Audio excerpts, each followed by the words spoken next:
खाने की शुरुआत में हम एक एक्सपेंसिव से रेस्टोरेंट को देखते हैं जहां गेस्ट के टेबल पर carpaccio of lobster with lime tarragon vinaigrette नाम की एक एक्सोटिक डिश सर्व की जाती है। ये डिश सर्व करके सैम बड़ा खुश होता है और घर जाकर अपनी फैमिली के लिए भी एक एक्सोटिक सा डिश प्रिपेयर करता है और अपनी फैमिली को बताता है कि पता है ट्रेनी को जनरली डिश सर्व करने नहीं दिया जाता, मगर मैनेजर ने मुझे ये काम करने का मौका दिया, जिससे सैम की माँ और बहन बड़ी खुश होती हैं। मगर उसके डैड जो कि श्रीलंका से बिलोंग करते हैं वो कुछ खास खुश नहीं होते और ये चीज सैम भी नोटिस कर लेता है। पर इसके साथ हम ये भी नोटिस करते हैं कि सैम की नजरें थोड़ी कमजोर हो रही हैं। फिर एक दिन जब वो अपने होटल मैनेजमेंट की क्लास ले रहा होता है तभी उसको सब कुछ हद से ज्यादा धुंधला दिखाई देने लग जाता है और जब वो ये बात अपनी फैमिली को बताता है ना तो उसकी फैमिली उसको डॉक्टर के पास लेकर जाती है, जहाँ डॉक्टर बताते हैं कि सैम तुम्हारी दोनों आंखों में प्रॉब्लम है, तुम्हें both side congenital eye disease है जिसकी वजह से तुमने 80% विजन खो दिया है। इसके अलावा तुम्हारी ऑप्टिक नर्व भी डैमेज हो गई है जिसे ठीक नहीं किया जा सकता। और ये सुनते ही सैम के डैड तो डॉक्टर के केबिन से बाहर चले जाते हैं। वहीं सैम की मॉम रोते हुए उसे हक कर लेती है। इसके बाद सैम की आंखों का इलाज किया जाता है। फिर जब वो घर आता है ना तो उसकी बहन उसको हक करके बहुत ज्यादा रोती है। सैम उससे कहता है मैं तो लकी हूँ कि कम से कम पूरी तरह से ब्लाइंड नहीं हुआ, मुझे 5% अभी भी दिखाई देता है।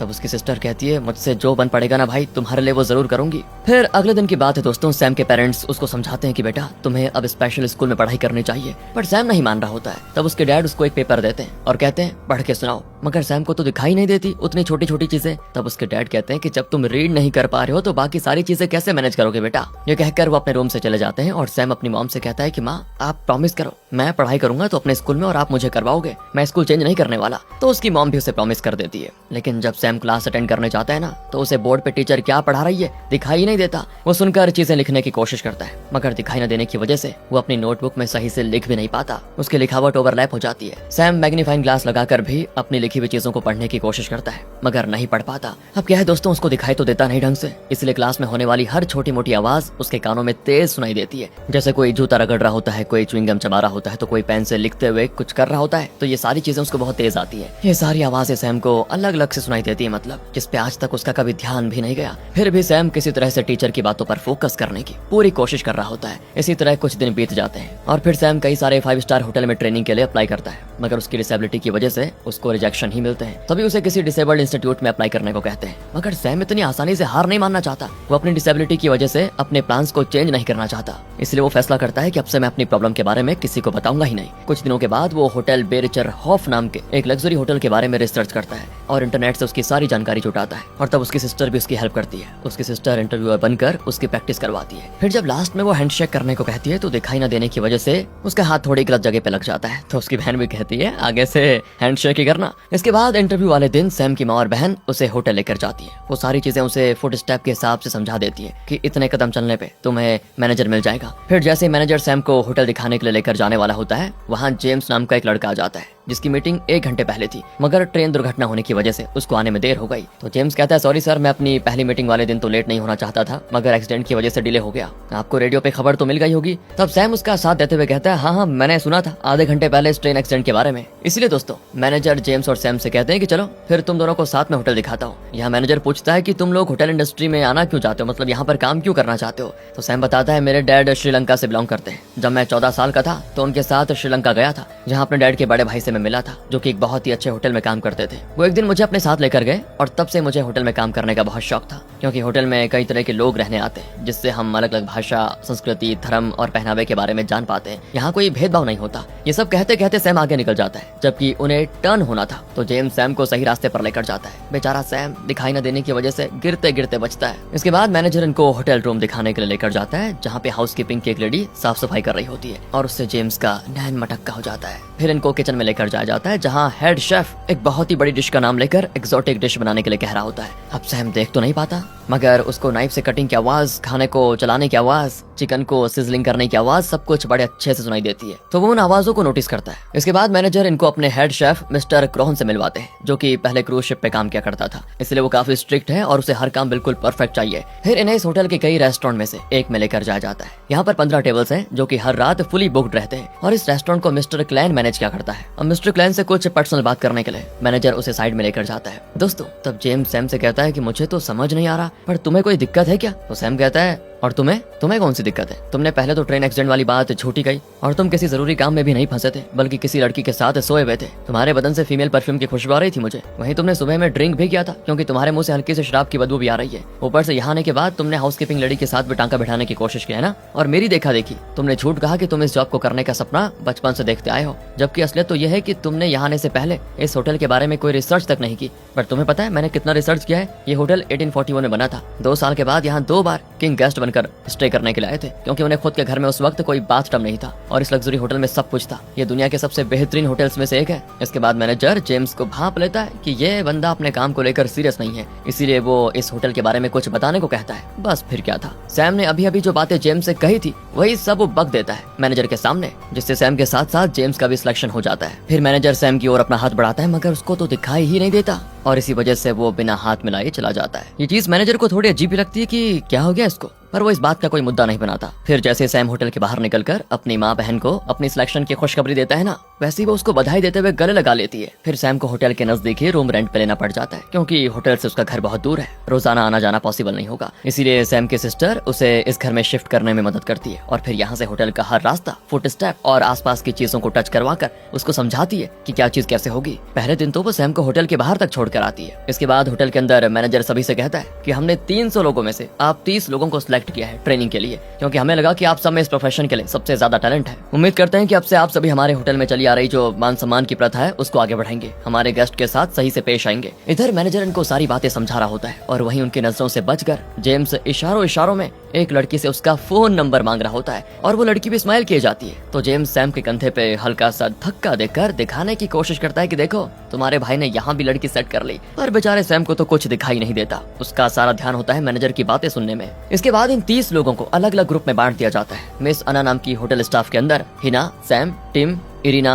असगरी और जेम्स को डाला जाता है, जो इन्हें चेंजिंग रूम में ले जाकर कपड़े उतारकर होटल स्टाफ वाला यूनिफॉर्म पहनने को कह देती है। वो सबसे पहले इन्हें हाउसकीपिंग का काम सिखाती है। इस दरमियान टिम थक कर बैठने लग जाता है, तो मिस अना उसको वहीं पे डांट देती है कि होटल स्टाफ ऐसे कहीं पे भी नहीं बैठ सकते। फिर वो रूम में कैसे बिस्तर अच्छे से बिछाते हैं वो सारी चीजें उनको सिखाती है और कहती है कि ये सब करने के बाद आप लोगों को थोड़ा पीछे होना है और एक गेस्ट की नजर से देखना है कि रूम कैसा दिख रहा है। पर बेचारे सैम को तो दिखाई नहीं देता सही से, वो ये सारे काम कैसे मैनेज करेगा। ऊपर से मिस अना कहती है वैसे तो रूम सेट करने का काम 1 घंटे से भी कम में हो जाता है, मगर क्योंकि आज तुम सबका पहला दिन है इसलिए मैं तुम्हें 2 घंटे का टाइम देती हूँ। सब एक काम करो, अलग अलग रूम को पकड़ लो और उसे अच्छे से सेट करो। फिर दोस्तों हमें सैम को स्ट्रगल करते हुए दिखाते हैं। वो पहले रूम का शीशा साफ करने की कोशिश करता है पर उसे तो दिखाई नहीं देता अच्छे से, इसलिए वो मैग्नीफाइंग ग्लास लेकर आईना पोंछता रहता है और ये करते हुए उसको जेम्स देख लेता है। वो उसे टोक भी देता है कि मैंने तुमसे कहा था ना कि तुम्हें कोई दिक्कत है, चलो बताओ क्या दिक्कत है। तब सैम बताता है कि यार मुझे सिर्फ 5% ही दिखाई देता है। जेम्स कहता है कि मतलब तुमने इनकी आंखों में धूल झोंक कर सिलेक्शन पाया, मतलब मुझे इस बारे में मिस अना को बताना ही होगा, जिससे बेचारा सैम काफी डर जाता है। मगर फिर जेम्स हंसते हुए कहता है कि अरे यार तुम तो डर गए, मैं तो सिर्फ मजाक कर रहा था, चिंता मत करो मैं किसी को कुछ नहीं बताऊंगा, चलो मिरर साफ करने में मैं तुम्हारी मदद कर देता हूँ। देखो पहले ये स्प्रे है ना, इसको खोलकर मिरर पे स्प्रे करना है और फिर इस छोटे वाले से नहीं बल्कि इस बड़े वाले टॉवल से साफ करना है। 2 बार ऐसे करोगे ना तो मिरर बिल्कुल क्लीन हो जाएगा और फिर यूज किया हुआ टॉवल लॉन्ड्री में डाल देना। जेम्स आगे बताते तुम्हें पता है मेरे डैड का भी एक रेस्टोरेंट है जिसमें वो बाद में मुझे काम करवाना चाहते हैं और देखो ना नसीब भी कैसे खेल खेल गया,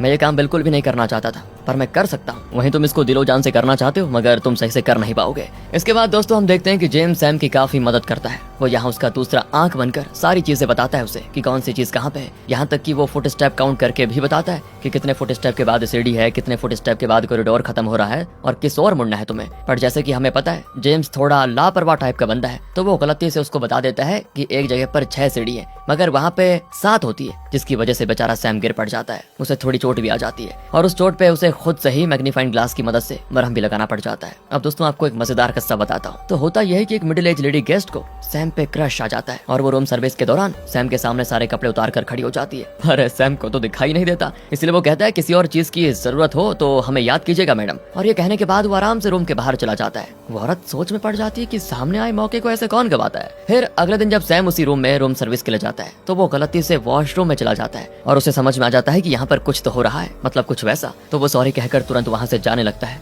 और तब जेम्स कहता है अबे घबरा मत, ये मैं हूँ यार। और फिर वो औरत भी कहती है यहाँ बहुत जगह है, अगर तुम चाहो तो हमें ज्वाइन कर सकते हो। मगर सैम तो उल्टे पांव वहाँ से निकल जाता है। फिर एक दिन सैम किचन में प्लेट साफ कर रहा होता है तो हामिद नाम का किचन स्टाफ नोटिस कर लेता है कि सैम को दिखने में प्रॉब्लम है, इसलिए वो सैम को कन्फ्रंट करता है, जिससे बेचारा सैम डर जाता है कि अब क्या होगा। मगर हामिद कहता है डरो मत, अपनी प्रॉब्लम बताओ, क्या पता मैं तुम्हारी मदद कर पाऊँ, क्योंकि अगर गेस्ट तक गंदा प्लेट पहुंचाओगे तो हम सबकी क्लास लग जाएगी। तो तब सैम एक्सेप्ट कर लेता है कि हाँ प्रॉब्लम तो होती है मुझे देखने में। मगर दोस्तों कितनी प्रॉब्लम, ये बात वो हामिद को नहीं बताता। फिर जब सैम कचरा फेंकने के लिए जाता है तो उसे एक लड़की गुनगुनाते हुए सुनाई देती है। पता नहीं वो कौन है, कैसी दिखती है, मगर सैम को पसंद आ जाती है और ये बात अगले दिन जॉगिंग करने के दौरान वो जेम्स को भी बता देता है। अब अगले दिन बर्न नाम का एक स्टाफ ऑफिस गया होता है और उसकी जगह पे आज सैम को काम सौंपा जाता है, जहां उसकी मुलाकात होती है नीली आंखों वाली खूबसूरत सी लौरा से। और इसी की कल सैम ने वो सुरीली आवाज सुनी थी। इसके बाद सैम को किचन में हेड शेफ स्लाइसिंग मशीन पे उसे मीट स्लाइस करने का काम देता है और उस वक्त उसके पास में ना तो मदद करने के लिए जेम्स होता है और ना ही हामिद, इसीलिए गलती से बेचारे की उंगली कट जाती है। सैम को लगता है कि हल्का फुल्का कटा होगा, पर उसके हाथ से ढेर सारा खून निकल रहा होता है, जिससे आसपास के बाकी स्टाफ भी जरा घबरा जाते हैं कि क्या होगा। और तभी वहाँ पर हामिद आ जाता है, जो जल्दी से पहले उसकी मरहम पट्टी करता है और उसे टेटनस की सुई लगाने की सलाह देता है। लेकिन दोस्तों इस इंसिडेंट से हेड शेफ को भी सैम पे शक हो जाता है कि कुछ तो गलती है इसमें, और वो अपने डाउट्स को क्लियर करने के लिए पता है क्या करता है, वो किचन से सभी के जाने के बाद धीमे से एक बर्तन जमीन पे रख देता है और फिर आवाज लगाकर सैम को बुलाता है। अब बेचारे सैम के सही से ना देख पाने की वजह से उसके पैरों से वो बर्तन टूटकर गिर जाता है, जिससे साबित हो जाता है कि सैम को सही में दिखाई नहीं देता। और तब शेफ प्यार से उससे उसकी प्रॉब्लम पूछते हैं और वो भी ईमानदारी से सारी बातें सच बता देता है। तो शेफ कहते हैं कि देखो, अगर तुम होटल में काम करना ही चाहते हो तो फिर तुम्हें सारा काम सीखना तो पड़ेगा। मैं जानता हूँ कि तुमने ऐसे स्लाइसर पहले कभी यूज नहीं किया होगा, इसलिए तुम्हें अंदाजा नहीं हुआ, लेकिन एक बार मैं तुमसे स्लाइसर के सारे पार्ट पुर्जे डिसेंबल करके फिर से असेंबल करवाऊंगा तो तुम्हें अंदाजा हो जाएगा कि ये काम कैसे करता है और ऐसी दुर्घटना फिर दोबारा नहीं होगी। और फिर क्या था दोस्तों, वो अगले दिन मीट इतने बढ़िया तरीके से स्लाइस करता है ना कि सभी हैरान हो जाते हैं। इसके बाद सैम जेम्स से कहता है कि मैं तो लौरा को देख नहीं सकता, जरा तुम ही उसको देखकर बताओ ना कैसी दिखती है। तो जेम्स भाई साहब लौरा को ताड़ने लग जाता है और उसकी बॉडी के फीचर्स एक एक करके सैम को बताता है और फिर कहता है छोड़ो भाई, तुम्हें कोई और मिल जाएगी क्योंकि ये तो पहले से बुक्ड है? सैम पूछता है क्यों, क्या हो गया? तो वो बताता है ये तो अपने बॉयफ्रेंड के साथ चुम्मा चाटी करने में बिजी है। बेचारा सैम निराश हो जाता है और तब जेम्स रात में सैम को लेकर जाता है क्लब में और वहाँ दो लड़कियां इनमें इंटरेस्ट ले लेती हैं। अब सैम का तो मन नहीं होता कुछ भी ऐसा वैसा करने का, मगर जेम्स उसे मोटिवेट करता है और फिर ये दोनों उन दोनों लड़कियों के साथ होते हैं इंटीमेट। फिर कुछ दिनों के बाद सैम और जेम्स को रिसेप्शन पे मैनेज करने का काम सौंपा जाता है और इसमें यह गलती होती है कि कई बार तो सैम गेस्ट को गलत रूम की चाबी दे देता है। तब जेम्स उस बात को संभाल लेता है। फिर कुछ दिनों के बाद सैम को बार पे काम करने का काम दिया जाता है और फिर कुछ दिनों के और बाद सैम की किस्मत चमक उठती है, क्योंकि किसी रीजन की वजह से लौरा का ब्रेकअप हो जाता है उसके बॉयफ्रेंड के साथ। और इसी मौके का फायदा उठाकर सैम उसको डिनर डेट के लिए पूछता है और वो कर देती है हाँ। लेकिन दूसरी ओर उसकी हालत खराब थी बारटेंडर वाले काम की वजह से। दरअसल उन सभी को ड्रिंक सर्व करना सिखाया जाता है, वो भी बहुत ही लंबे प्रोसेस के साथ, और इतना सब कुछ ध्यान में रख पाना सैम के लिए बहुत ही मुश्किल हो रहा था। मगर वही वाली बात है ना, कहते हैं ना अगर साथ में सच्चा दोस्त हो तो हर मुश्किल काम आसान हो जाता है। सैम को जेम्स अपने डैड के पुराने रेस्टोरेंट में लेकर जाता है और वहाँ अच्छे से ड्रिंक्स प्रिपेयर करने की प्रैक्टिस करवाता है। शुरू में तो सैम डरते डरते सब कुछ कर रहा होता है, लेकिन जैसे उसे अंदाज मिल जाता है ना, फिर तो वैसे परफेक्ट काम करता है कि क्या बताएं। नाचते गाते हुए ड्रिंक बनाने लग जाता है एंड फिर इसके अगले दिन वो इंस्ट्रक्टर के सामने बहुत ही अच्छे तरीके से ड्रिंक रेडी करने में कामयाब हो जाता है, जिससे इंस्ट्रक्टर को पता ही नहीं चलता कि सैम को दिखने में भी कोई प्रॉब्लम है। अगली रात सैम डिनर डेट के लिए लौरा को जेम्स के रेस्टोरेंट में ही बुलाता है, जहां वो लौरा के लिए कुछ बेहतरीन डिश ऑर्डर करता है और ये बातें जेम्स ने उसे कही थी, मतलब ये ऑर्डर करने के लिए। फिर इनके बीच बातों का सिलसिला शुरू हो जाता है और सैम को पता चल जाता है कि लौरा का 5 साल का बेटा भी है, पर इससे सैम को कोई खास फर्क नहीं पड़ता। कुछ देर के बाद इस रेस्टोरेंट में एक मॉडल आती है जिसे हर लड़का घूरता है, मगर सैम सिर्फ लौरा को ही देखता रहता है और ये बातें लौरा को बड़ी अच्छी भी लगती है। अगली रात जब सैम अपनी बार टेंडर वाली ड्यूटी पे होता है ना, तो जेम्स उससे पूछता है कि तुमने अपनी प्रॉब्लम के बारे में लौरा को बताया या नहीं। सैम कहता है अभी तो नहीं, लेकिन जल्दी बता दूंगा। और फिर हम देखते हैं कि आज की रात कुछ ज्यादा ही लंबी निकल जाती है। आधी रात तक गेस्ट्स भर भर के आते हैं और जब 2-4 लोग ही बचे होते हैं तो जेम्स कहता है वो लड़की मुझे लाइन दे रही है यार, मैं तो चला अपनी रात रंगीन करने के लिए, तू संभाल ले। पर दोस्तों इंस्ट्रक्टर की नजर सैम पर पड़ जाती है। वो देखता है कि सैम ग्लास ठीक से साफ नहीं कर पा रहा है, तो वो उसे दोबारा क्लीन करने को कहता है, पर दोबारा में भी वो साफ नहीं होता। तो इंस्ट्रक्टर कहता है कि भले ही आज रात निकल जाए, लेकिन जब तक तुम पूरी तरह से क्लीन नहीं कर लेते तुम्हें अपने रूम में जाने की इजाजत नहीं मिलेगी, जल्दी साफ करो। काफी देर तक एक ही ग्लास को बार बार साफ करने से सैम इरिटेट हो जाता है। ऊपर से इंस्ट्रक्टर कहता है कि इस बार तुम ये बताओ ग्लास पूरी तरह से क्लीन हुआ या नहीं। तो सैम बिल्कुल हक्का बक्का ही रह जाता है, उसको समझ नहीं आता कहना क्या चाहिए, इसीलिए वो चुप ही रहता है। मगर इंस्ट्रक्टर बार बार उससे पूछता है कि ग्लास साफ हुआ या नहीं। तो इस बार सैम को भी गुस्सा आ जाता है और वो चिल्ला पड़ता है इंस्ट्रक्टर पे। तो इंस्ट्रक्टर कहता है कि इस तरह से तुम गेस्ट के सामने खुद को कंट्रोल कर पाने में सफल नहीं होंगे। और सुनो, ये पहली वार्निंग थी, थर्ड वार्निंग पे सीधे निकाल दिया जाएगा तुमको, समझे? अब फिर सैम अपने रूम में जाता है, मगर सोता नहीं, बल्कि एक नए तरीके से पता लगाने की कोशिश करता है कि गिलास पूरी तरह से साफ है या नहीं। तो जब गिलास हल्का भीगा होता है तो उस पर हल्का सा मारने पे टन की आवाज आती है, मगर वो टन की आवाज थोड़ा हैवी होती है। फिर सैम गिलास को और अच्छे से पोंछता है और आवाज थोड़ी शार्प हो जाती है, और जब वो एकदम साफ हो जाता है तो एकदम शार्प और ब्राइट टन की आवाज आती है। अगले दिन की बात है दोस्तों,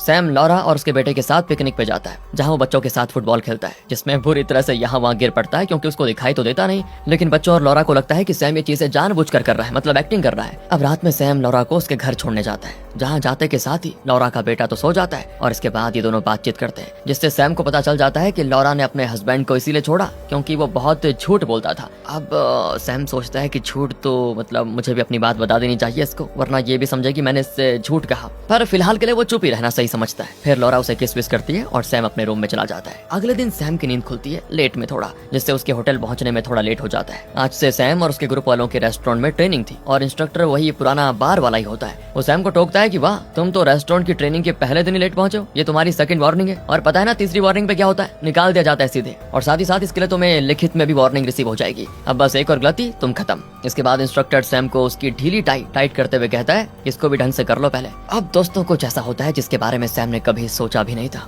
दरअसल उसकी मॉम कॉल करके उसे घर बुलाती है, और फिर वो बताती है कि तुम्हारे डैड लास्ट वीक श्रीलंका गए थे, और हमें उस वक्त ये नहीं पता था कि उन्होंने हमारे सारे बैंक अकाउंट खाली कर दिए, और अब ये खबर है कि उन्होंने श्रीलंका में किसी नेटिव लेडी से शादी कर ली, और साथ ही उसने एक लूप होल का इस्तेमाल किया, जिसकी वजह से हम उसके खिलाफ पुलिस कंप्लेंट भी नहीं कर सकते। इसके बाद सैम की सिस्टर कहती है मॉम को अब एक जॉब की जरूरत है ताकि वो हाउस लोन्स भरना जारी रख पाए। तो मॉम कहती है मैं सब मैनेज कर लूंगी बेटा, लेकिन तुम अपनी ट्रेनिंग सही से कंप्लीट कर लोगे तो मेरा सर दर्द थोड़ा कम हो जाएगा। ये कहते हुए वो बस रोना शुरू कर देती है और फिर अपने रूम में चली जाती है। सैम को यहाँ अपनी माँ के लिए बहुत बुरा लगता है। वो अपनी सिस्टर से कहता है मेरे अकाउंट में 200 यूरो है, वो मैं मॉम के अकाउंट में ट्रांसफर कर देता हूँ और एक पार्ट टाइम जॉब भी शुरू कर देता हूँ। फिर सैम हामिद की मदद से एक बेकरी में पार्ट टाइम जॉब शुरू कर देता है। इसके बाद तो सैम की जिंदगी से जैसे आराम शब्द कहीं गायब ही हो जाता है, क्योंकि वो होटल में ट्रेनिंग करता है, फिर पार्ट टाइम जॉब करता है। इसके अलावा लॉरा और उसके बेटे को भी टाइम देता है। इस चक्कर में हफ्तों निकल जाते हैं और सैम को अपने बियर्ड भी क्लीन करने का मौका नहीं मिलता। ऊपर से एक दिन लॉरा अपने बेटे को सैम के भरोसे पार्क में छोड़कर किसी जरूरी काम से चली जाती है, इसीलिए सैम उसके बेटे के साथ खेलने लगता है। इसमें बेचारा कई बार तो बुरी तरह गिर भी पड़ता है, लेकिन एक बार तो उसके प्राइवेट पार्ट में भी चोट लग जाती है। पर तभी जेम्स कॉल करके उसको याद दिलाता है कि आज तो होटल में शादी है और अगर तुम यहाँ नहीं आए तो मैनेजर बहुत गुस्सा करेंगे। तो ये बात सैम कॉल करके लॉरा को बताता है कि मुझे जाना जरूरी होगा।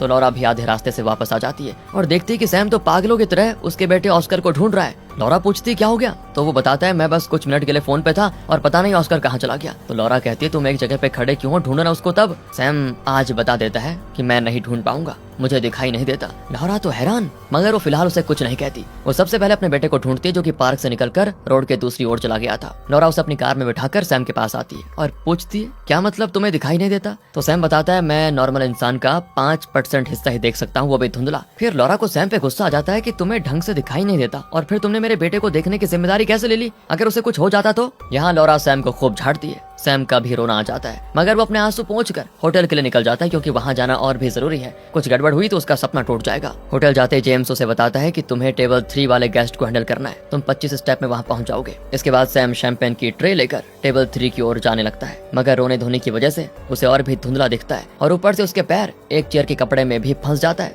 जिससे क्या होना था बेचारा बुरी तरह लड़खड़ा कर गिर जाता है। कुछ गेस्ट्स पर शैंपेन भी गिर जाती है, पर फिर सैम किसी तरह उठ खड़ा होता है और वापस अंदर आता है। फिर उसे शैंपेन की ट्रे लेकर जाने लगता है। तो इस बार जेम्स उसको रोक लेता है कि रुक जा भाई। वो कहता है कि तुम्हें पता है इंस्ट्रक्टर ने सब कुछ देख लिया है, अगर इस बार तुम गए और तुमसे कोई गलती हुई तो तुम्हें पक्का निकाल दिया जाएगा, इसीलिए मैं एक दोस्त होने के नाते यही कहूंगा कि तुम बाहर ना जाओ, तुम्हारी जगह मैं चला जाता हूँ। पर सैम नहीं मानता। अब उसको दोबारा से सही तरीके से ट्रे लेकर आते देखकर सारे गेस्ट्स क्लैप करके उसको चीयर करते हैं। पर इस बार तो दोस्तों पहले से भी ज्यादा बड़ा बखेड़ा खड़ा हो जाता है, क्योंकि वो अचानक से वेडिंग केक से टकरा जाता है और वेडिंग केक की ऐसी तैसी हो जाती है। सारे गेस्ट्स भी शॉक कि अब क्या करें। ये देखकर तो दोस्तों इंस्ट्रक्टर का खून खौल जाता है। वो गुस्से में सैम का हाथ पकड़कर उसको होटल से निकालते हुए कहता है अंधे हो गए हो क्या तुमसे जरा से भी। और तब सैम भी जरा जोर से कह देता है कि हाँ मैं सच में अंधा हूँ। आपको मेरी तरह हर चीज याद नहीं करनी पड़ती, इसलिए आपको मेरी तकलीफ समझ में नहीं आएगी। तो इंस्ट्रक्टर उसको रेस्टोरेंट से बाहर धक्का देकर निकाल देता है और कहता है कि दफा हो जाओ। फिर वो दुल्हन को देखता है, वो अपनी शादी के दिन ये तमाशा होने से बहुत परेशान हो जाती है और फूट फूट कर रोती भी है। इस तरह दोस्तों सैम की लाइफ से 3 बहुत जरूरी चीजें जा चुकी होती है। पहले तो पिता का हाथ,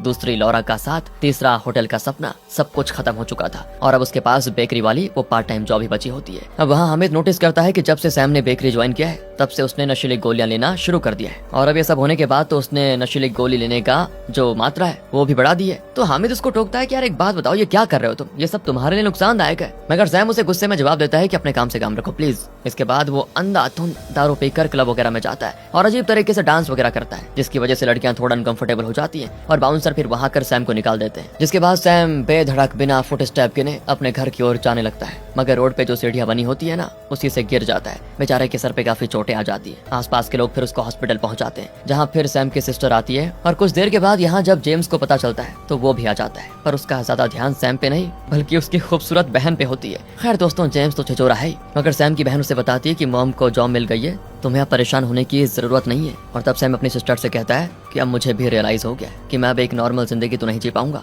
मुझे मेरी डिसेबिलिटी के साथ ही जीना सीखना होगा। कुछ दिनों के बाद दोस्तों हम सैम को एक ऐसी कंपनी में जॉब करते हुए देखते हैं जहाँ पे 40% एम्प्लॉयज या तो पूरी तरह से ब्लाइंड है या उन्हें देखने में कोई प्रॉब्लम है। यहाँ कस्टमर केयर का काम ही होता है, यानी एक जगह घंटों बैठकर कस्टमर से बात करना होता है। ये काम सैम को बिल्कुल भी एक्साइटिंग नहीं लगता, इसलिए वो फिर जाता है होटल और अपने इंस्ट्रक्टर के साथ साथ अपने मैनेजर से भी रिक्वेस्ट करता है कि जो हुआ मेरी गलती है। मैं मानता हूँ कि मैंने आप लोगों से अपने डिसेबल होने की बात छुपाई, पर मैं एक लास्ट चांस मांगना चाहता हूँ। मैंने पूरे साल जी जान लगाकर ट्रेनिंग ली है, अब मैं एग्जाम देना चाहता हूँ। तो इंस्ट्रक्टर कहता है कि तुम तो वैसे भी फेल हो जाओगे क्योंकि तुम सबसे स्लो काम करते हो, लेकिन फिर भी सैम उनसे एक चांस मांगता है और बाकी ट्रेनिंग की जिद करने पर वो उसको लास्ट मौका दे भी देते हैं। इसके बाद तो सैम जेम्स के साथ मिलकर जी जान लगाकर एग्जाम की तैयारी करता है। लिखित एग्जाम में तो जेम्स उसकी मदद कर देता है, पर बाकी एग्जाम में सैम खुद ही परफॉर्म करता है। जैसे वो बारटेंडर वाले एग्जाम के लिए अलग अलग टाइप की ग्लासेस को छूकर उनका नाम बता देता है, फिर उनमें अलग अलग तरह के ड्रिंक्स भी बताता है, रेस्टोरेंट के टेबल भी बिल्कुल सही तरीके से अरेंज करता है। पर लास्ट के 30 सेकंड्स में उसे होटल का एक स्टाफ चुपके से बताता है कि तुमने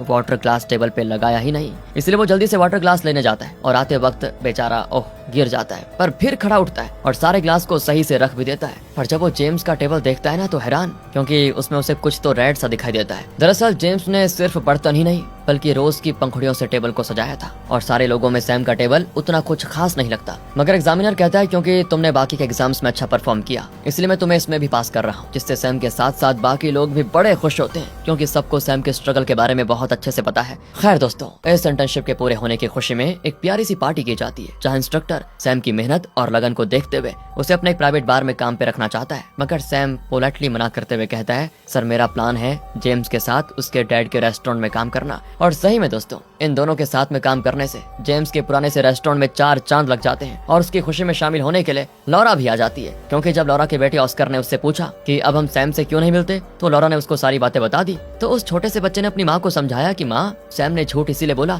ताकि वो हमारे साथ नॉर्मल लोगों की तरह रह सके और हम उसको दया की नजरों से नहीं बल्कि बराबरी की नजरों से देखें। इसीलिए दोस्तों लौरा सैम को एक और मौका देती है और इनकी रिलेशनशिप फिर से शुरू हो जाती है, लेकिन इस बार इस शर्त के साथ कि लौरा से वो कोई झूठ नहीं बोलेगा। और इसी के साथ ये मूवी हो जाती है यहाँ पर खत्म।